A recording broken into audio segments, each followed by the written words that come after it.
السلام عليكم.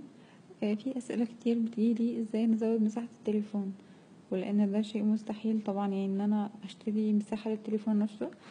ممكن اشتري الاي كلاود كل شهر، بس التليفون لا، مش لازم اشتري تليفون جديد مساحته اكبر.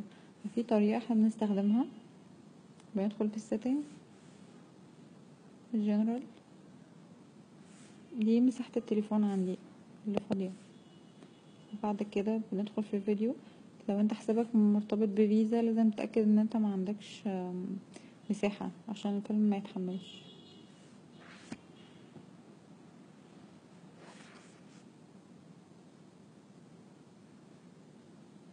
نختار اي فيلم.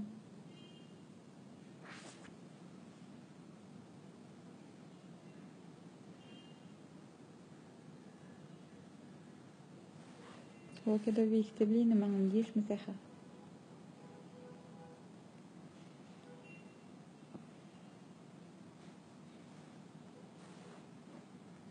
هنفتح السيتنج.